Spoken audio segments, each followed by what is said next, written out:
നമസ്കാരം. അപ്പോൾ ദേ നമുക്ക് അടുത്തൊരു ഫാൻ സർവീസിന് വന്നിട്ടുണ്ട് കേട്ടോ. അപ്പോൾ ഫുൾ ഡെഡ് കണ്ടീഷനാണ്, ഒരു അനക്കോ വൈബ്രേഷനോ ഒന്നും തന്നെ ഇല്ല. അപ്പോൾ ദേ നമുക്കൊന്നും നോക്കണ്ട, സാധനം അഴിച്ചു നോക്കാം.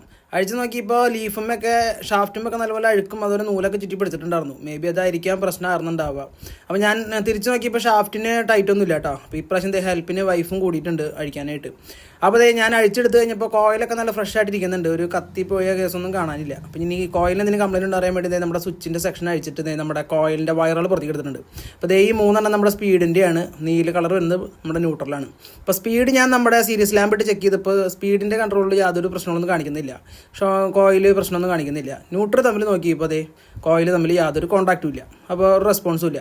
അപ്പോൾ എനിക്ക് മനസ്സിലായി കോയിലിൻ്റെ ഉള്ളിലത്തെ പ്രശ്നമാണെന്നുള്ളത്. ഇപ്പോൾ കത്തലൊന്നും കാണാത്ത കാരണം ഞാൻ ചെക്ക് ചെയ്ത് നോക്കാൻ പോവാം. ഇപ്പോൾ ചില ടൈപ്പ് എല്ലാ ഫാനുകളിലില്ല, ചില ടൈപ്പ് ഫാനുകളിലൊക്കെ ഈ കോയിലിൻ്റെ അകത്തൊരു തെർമോസ്റ്റാറ്റ് ഫ്യൂസ് വരുന്നുണ്ട്, ഒരു ചതുര ടൈപ്പിലൊരു ഫ്യൂസ് വരുന്നുണ്ട്.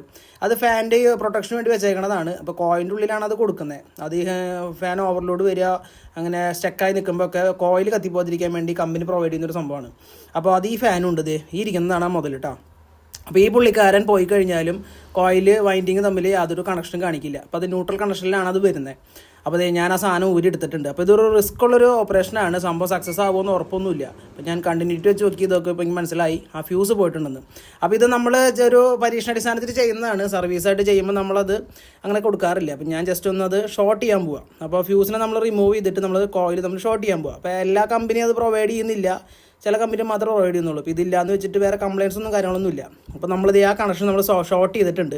ഇനി നമ്മൾ സീരീസ് ലാമ്പ് വെച്ചിട്ട് ചെക്ക് ചെയ്ത് നോക്കാൻ പോകണം. അപ്പോൾ സ്പീഡ് 1, 2, 3 സ്പീഡ് തമ്മിൽ കോൺടാക്ട് കാണിക്കുന്നുണ്ട്, ബൾബ് കത്തുന്നത് കാണാം. അപ്പോൾ നേരത്തെ നമ്മൾ ന്യൂട്രൽ നോക്കിയപ്പോൾ യാതൊരു റെസ്പോൺസ് ഉണ്ടാകുന്നില്ല. അപ്പോൾ ഇപ്പോൾ ന്യൂട്രൽ തമ്മിലും കോൺടാക്ട് കിട്ടിയിട്ടുണ്ട്. അപ്പോൾ നമ്മുടെ പ്രശ്നം ഏകദേശം സോൾവ് ആയെന്നാണ് പ്രതീക്ഷിക്കുന്നത്. കണക്ട് ചെയ്തിട്ട് ഇത് കറങ്ങോ ഇല്ല എന്നുള്ളത് നമുക്ക് ലാസ്റ്റ് കാണാം.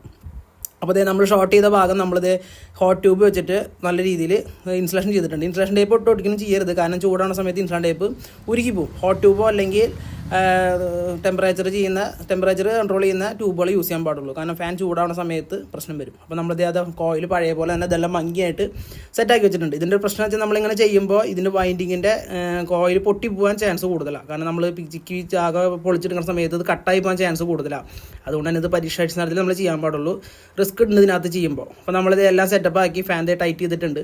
നമ്മൾ ഓണാക്കി നോക്കിയപ്പോൾ സംഭവം സെറ്റായിട്ടുണ്ട്. ഇനി നമ്മൾ ജസ്റ്റ് ഒരു 1-2 മണിക്കൂർ ഓടിച്ചിട്ട് നമുക്ക് കസ്റ്റമർക്ക് കൊടുക്കാം. അപ്പോൾ ഇത് നമുക്ക് സർവീസ് ചാർജൊക്കെ മേടിക്കുന്നത് അടുത്ത വീഡിയോ പറഞ്ഞുതരാം.